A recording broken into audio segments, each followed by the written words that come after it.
Hey everyone, welcome to another edition of Tim's Vinyl Confessions. I'm Tim Derling.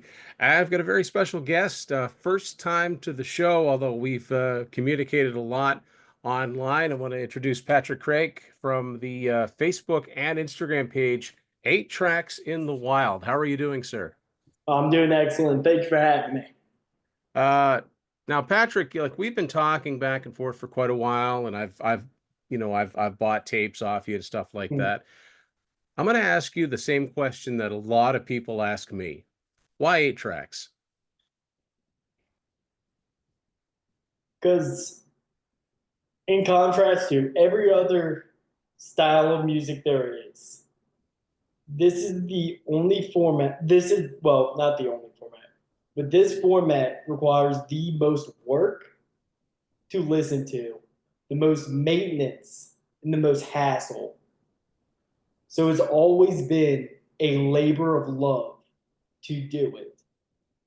And I believe that hassle is the charm that's built in with the eight tracks. So it's you enjoy the challenge of it. Oh, I love it. Yeah. So it's not just the challenge of finding rare carts, Yeah. but then once you get them. So I'm going to assume that unlike me, you actually, well, I know you do. You actually service and play your Oh, yeah. tapes. All Yeah. the time. So, um, when did you start collecting eight tracks? What was it that got that, made you go, was it just the fact they were just so weird and different from other media? So I have a long history with antiques and music in general. I inherited a record collection that got me kickstarted at early age. But then around 5 or 6 years ago, 2020, um, I have a 68 Chevy van. My stepdad has the exact same model, but his is, working properly and all beautiful and such. And he wanted an eight-track player for his van. And I've never heard of eight-tracks at this point in my life. And he goes and grabs this giant collection out of Georgia of close to 2,000 tapes. And he just goes there in the back alley of this building, puts them all in the back of his van, drives back. And then after the first time I see them, I fell in love. I was like, this is the coolest thing in the world. They were these big, bulky, taking up way too much space. And I was like, yep, I think that's what I'm going to start collecting. That's so cool. So, I mean, anybody that gets into these, I mean, it's all different kinds of music, but often people are surprised, and this is why I wrote my Unspooled book of the record club tapes Mm. through the 1980s. Oh, yeah. And people are often surprised at the albums that exist on 8 track. And you are do a pretty good job at collecting these and also finding them for people. I can attest to that. Mm. When did you first realize that these weren't just a 70s thing? So, unfortunately, I didn't get a trickle in sort of event with Ajax. Like, it wasn't like, oh, 60s, 70s. It was a all at once slam where in that collection my stepdad got, it was The Clash, all these like late to early 80s bands. And no, I guess it did come to me around year one ish where I was looking into eight tracks and I was like, wow, it wasn't just classic rock. Um, there's a man named Andrew Biddle in the groups, and Oh, yes. um, and they're kind of the ones that showed me all these late '80s tapes. So I would say about 6 months to a year into it, I was kind of blown away by some of the stuff that was on A Track. Yeah, I mean, I remember when I first found the website 8 Track Heaven, and that didn't even have nearly all of the titles that were available, but just the fact that they were making them in 86, 87, 88 to somebody like me that grew up in that time. Now, I don't like to make assumptions, but you look an awful lot younger than me, Patrick. I'm 50. So how old are I'm you? 25. There you go. So that's even more amazing that you've got this passion for this. I mean, this must be like alien technology. This must be like discovering, if you got a thing for antiques, I guess I understand. Mm. But if you're like me, like if you like an album, you like the formats, you like getting the different formats of them. But um, I've always said I admire the people that take the time to fix tapes and re-spool them and clean the player. So you actually do all that. You do all Oh, the yeah. work necessary to keep these things playing. Mhm. I service all my tapes. I service most of the tapes I sell. Um, and by no means am I the best at it. There's men far better than me at doing all this. Same thing with the repairs of players. I can get it working just enough to kind of blow people away that it still works. Um, and I guess yeah, a lot of people get really into collecting like individual bands, like for instance, Kiss or the Ramones or something like that. Right. Um, but I like the repair and the preservation aspect of saving the music. That's it's a good driving force for me. What is the what's the longest it's ever taken you to fix an 8 track that you figured was a lost cause? And you know, were there any that you just had to say, look, I can't do this. So two cases of that. Um, One of which is archived in my Facebook group way back. This was my sophomore year, no, junior year of college. Um, and I was sitting there and I found this tape. And I had no idea who this band was, but I knew the guy on the cover. It was Prince. It was the time. What time is it? Right. And this was one of the first times in my group that that tape has surfaced. So I posted, and everyone's blowing up the page like, "That's a great tape. I want it." So on and so forth. I was like, I don't know who this guy. Like, I don't know what this music is or anything. So I'm sitting there doing a routine tape change, swapping the pad. The tape was fine until I got my hands on it and dropped it, and the whole tape rolled out onto the stairs before I like saw what was happening. The entire tape unspooled.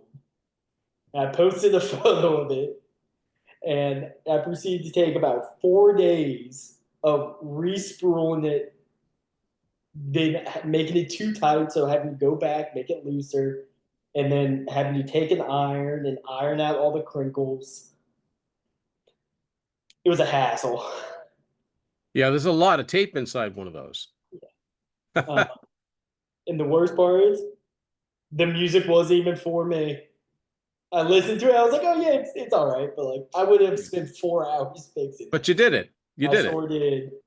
And that's one of the things you mentioned about, you know, collecting specific bands. That's where these the RCOs, the record club only tapes come into it. Because if you like any band that stretches the 70s through the 80s, inevitably you're going to come across these RCOs if you want all of them. Like, you know, you meant Kiss is a good example because Kiss collectors are crazy. Oh yeah. And you might not collect any other 8 tracks, but you want all the Kiss ones. Well, that means that you're going to want Lick It Up and Animalize, and those are the hard ones to find. Actually, Creatures of the Night is hard to find too. Oh yeah. But I know a guy, a real good guy that sold Animalize to me at a good price.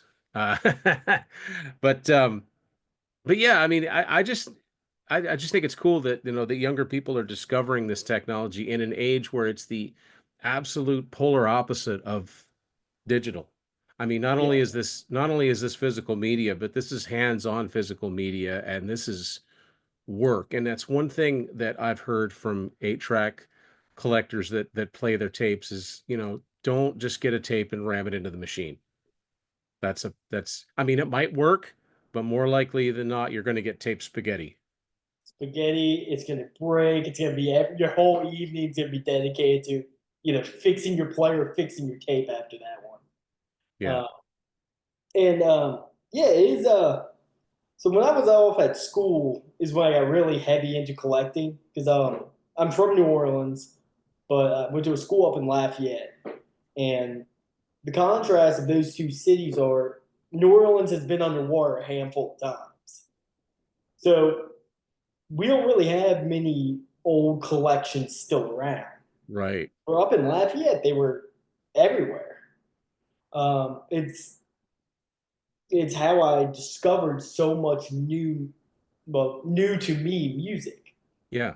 and it was a very good, fulfilling hobby in a time period where I feel like a lot, maybe not a lot, but there's a larger than zero amount of people my age that crave to have something tangible and something real to hold, Yeah.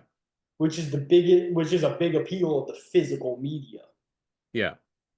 because Yeah, it, do you yeah, it's interesting because I mean, I know that in the late 80s and the turn of the 90s, 8 tracks had almost no resale value mm, whatsoever, and I always wish I could go back and just clean up buying these tapes. stock up on everything. You know, but for that matter, go back and sign up for a few Columbia House memberships and just order everything on 8 track until they stopped, right? Because Oh yeah. it's crazy what some of these 8 tracks go for. Um, what would some of your prized possession 8 tracks be? Like, not necessarily because they're rare, just favorites of yours, or maybe it is because they're rare and you like them. So I thought about this question before I got on. I assembled a small box of there might not be grails for everyone, but for me, there's some of the tapes I'm gonna die with. Starting off was I bought it out of New York City off of a Facebook Market ad for the steep price of $15. Uh, Ramones' Oh, Pleasant Dreams. oh wow. I believe it was 81. So one of two that I've ever seen. And then one that I've spent way too much time and way too much money trying to get my hands on.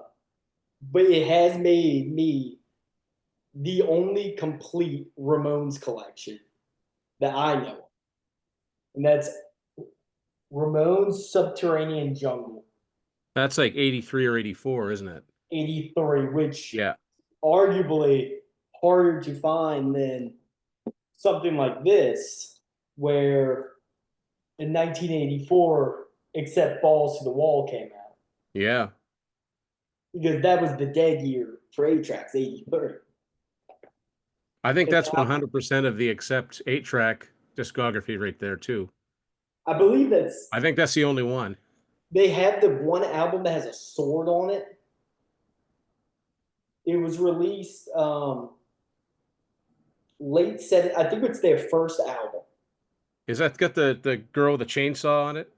No, it's a different album cover than the vinyl, I believe. I could be Okay. mistaken. I'll send you a photo of it. I've had 3 copies of it in the past. So sold it for a couple $100 each. The metal, like the metal albums tend to, Oh yeah. like Iron Maiden albums, like those go for big, big bucks.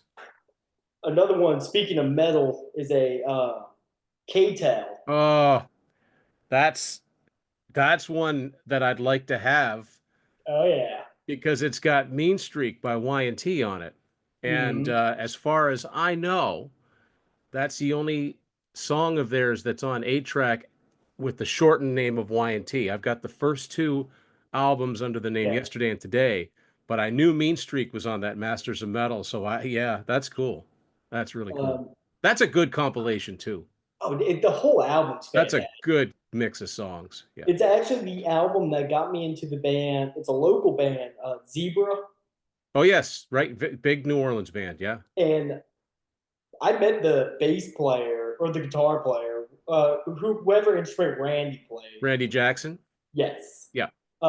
When he played at the opening day of my old work, and he was playing his guitar, singing, doing his thing. I was like, who's this guy? I was like, 17, 18 at the time. Had no idea who Zebra was. Um, Another one, if you're into punk, is the Jim Carroll band, Oh yeah. Yeah. Catholic That's got Boy. I the believe this is one of the only copies I've seen of this album. Yeah. That's got the song People Who Died, and I know the Hollywood That's it. Vampires did a version of that. And Mm, also, I don't know about the other ones. I know the first Zebra album exists on 8 track. yep. I don't My know about the other stepdad two. has 2. Yeah. Yeah. and then Judas Priest. I think I've posted this one a few times. Yeah, Defenders of the Faith. I've seen that copy, that US Columbia House. I've also seen a Canadian uh Yeah, Columbia House copy. And those ones are interesting because I think 1984 was when they stopped yeah. up here. I've never seen any later than that. So that's the kind of the fascinating thing for me too. I've always wanted to talk to somebody that worked at one of the record clubs to find out, like, number one, why did you keep making them Yeah. when when the record company stopped making retail ones, and what finally made you stop? Um, I like I think about that, and I've discussed that with Butch in the group. He's one of the moderators, and I also discussed with him how many of each of these albums do you think were produced Right. Even the biggest selling of albums, we're talking about small quantities. This is something that I try to explain to people. Like, even if it's something like, Michael Jackson's Bad, something that sold 30 odd million copies, how many of those copies sold on 8-track? Like, most Oh people yeah. don't even know it exists. So imagine an album that didn't even certify gold. How rare would that be? Oh yeah. So yeah, that's Or, that's just what I'm getting at. Like, people say, "Oh yeah, it's an old album on 8-track." It's like, but you don't understand. like you don't get that it's maybe one of 3,000 made. Yeah, maybe, if that, right? And Or if and that. and then I have the questions too, like when you see the old catalogs, right? Hmm. The old Columbia's catalogs. Did everything that was advertised on as being available on 8-track, did they actually make them, or did they wait until they had 500 orders Before before they starting said, press. "Okay, Yeah. we'll run these off," or did they just say, "Sorry, we don't have one. Here's the cassette." Yeah. I wonder about weird things like that, right? But I Oh mean, yeah. that's what makes it unique, and that's why it's always nice to talk to a fellow collector, because you're not going to get you do what? You Uh, collect what? So uh, yeah, I mean, it's crazy what some the prices that some of these go for. But again, it's the rarity of them, and it's also how big a fan and how bad do you want something. Like, if you've got the dough and you can afford it, I guess it's not, would you agree that in some cases, some of the prices are getting overinflated? yes. And I've seen that over the span of the last couple years. And there's a root cause analysis that could be conducted on this, where I don't want to name drop anyone, but there's about 3 or 4 collectors that have driven the price up on certain tapes, not Kiss ones, and not like we're really not Kiss ones because those are Kiss fans. It's a whole separate category. Right. But there was a few collectors that I guess teetered out of collecting after dropping so much money, and now everyone wants to replicate that massive sale on every single copy of this tape. Where I've sold copies of Defenders of the Faith. I've owned 3 copies so far. I sold one for $400, 200, and then 150 due to varying conditions and timing of the market. But if you go on eBay right now and you type in Zebra, the Zebra album, that's one that I can think of off the top. There's a sealed copy of it marked at $1,000. There's not a whole lot of things I would spend $1,000 on, and I hope one day those prices start coming down to earth. But you can ask whatever you want for a tape. Well, that's the thing, because all there is all that was made. There will never be. I know people do make new versions of them and, put slipcases on them, and that's cool. But I'm talking about the authentic ones that came out back in the day. All that there is what's out there Yeah. and what survived. So that's kind of it. And as the time goes on, they just get older and older. So Patrick, you have a pretty active social media presence, and I think you do a good job at just letting people know what's available out there. What are some artists from the 80s? I guess I'll ask you this question, that, as far as you know, they don't have any 8-tracks, but they might. Are there any that wouldn't surprise you to find out that, oh yeah, this band has one? Oh, um, Like, for example, let me give Yeah.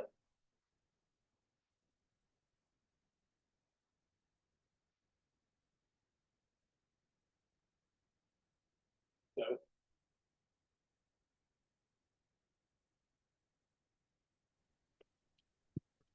Sorry, hey, froze up there, Patrick. you're all Um, good.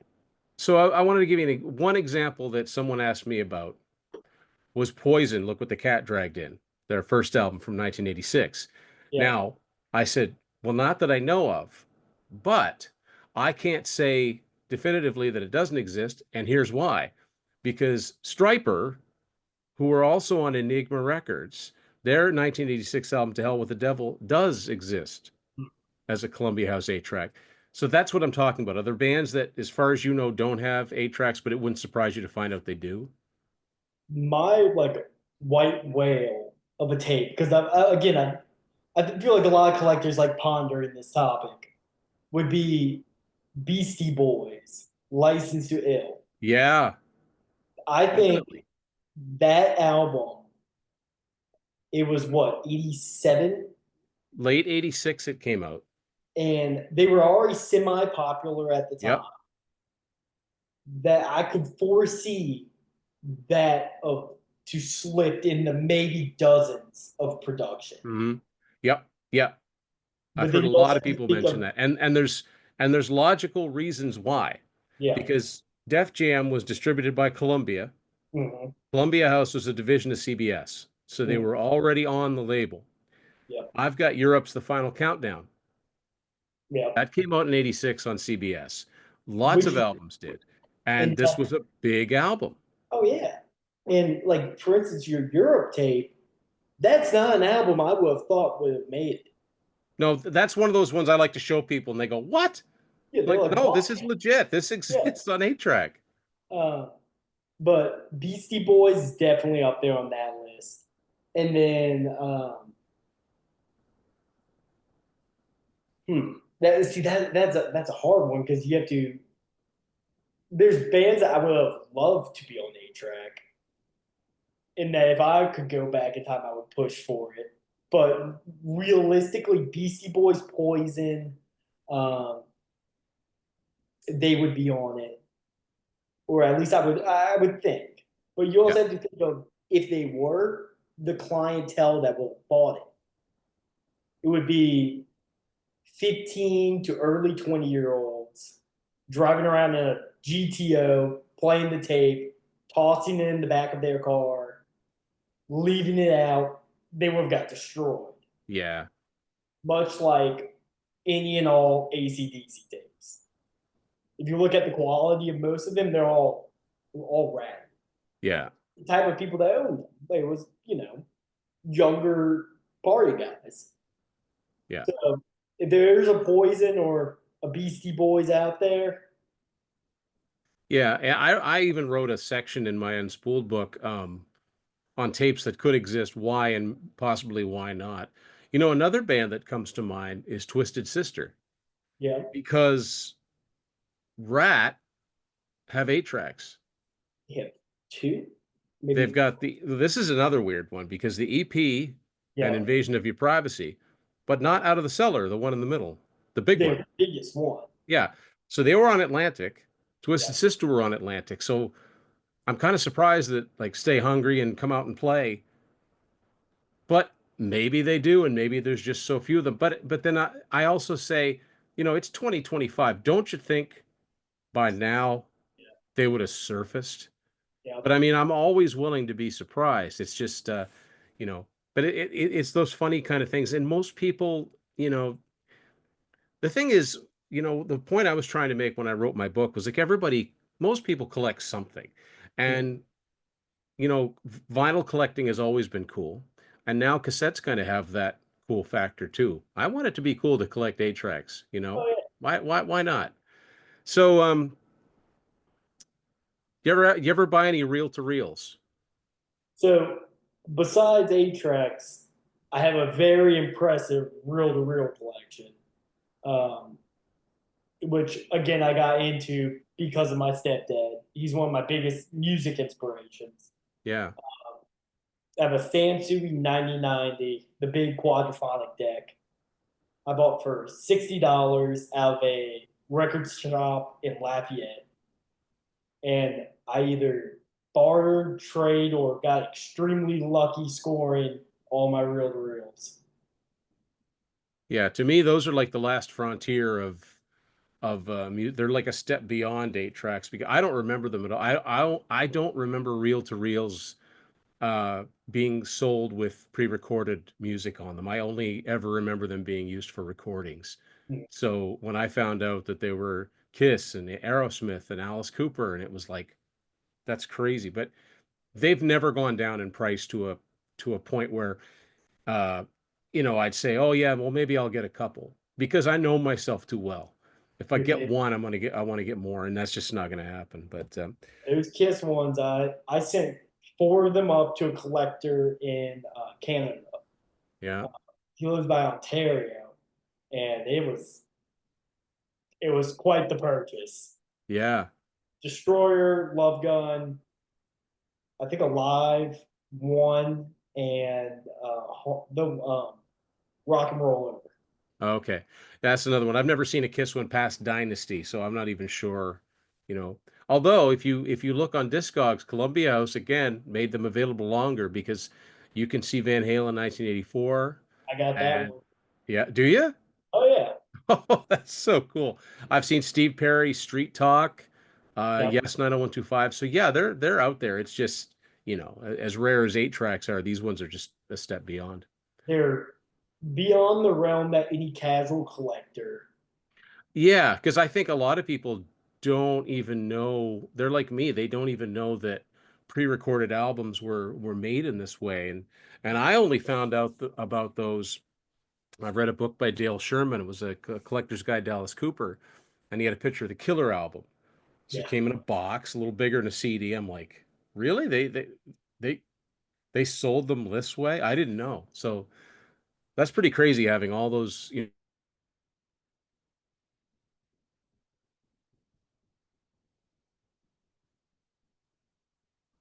again.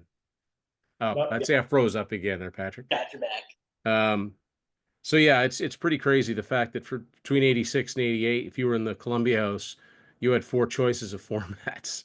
Which is nuts. Which, like, the fact that 8 tracks and CDs coexisted in the same timeline, that's weird to me.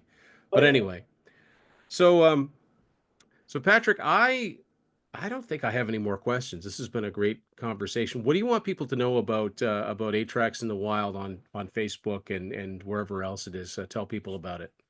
So A-Trax in the Wild was an offshoot of all the big A-Track groups at the time, where we didn't want any real moderation or any real authoritative presence, where people could just go talk about their music, show off whatever they find in the wild, and kind of build a community around it. And I do believe we are one of the best, if not the best group, the A-Track group, hands down.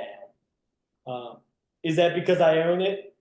Probably influencing my opinion, but um, yeah, A-Tracks in the Wild has been a massive part of my life for the last 5 or so years, and hope to see a bunch of new faces too. There's I always can vouch there's a good bunch of people on there for sure. So yeah, check that out, folks, if you're into this collecting. And even if you're just curious, even if you're just a music collector, if you're curious to see some of these albums that you had no idea existed on 8 track, check it out. 8 tracks in the wild on Facebook and Instagram. Patrick, I want to thank you for coming on to talk 8 tracks. There are a handful of people I can talk about this stuff with, and you're one of them. So thanks for coming on. all right, sir. Thank you for having me. All right, everybody. Hope you enjoy this. Remember, my Unspooled an Adventure in 8 Tracks book available. I'll have the link posted below. Follow 8 Tracks in the Wild. Please like and subscribe to this channel as well. And we'll see you later on Tim's Vinyl Confessions.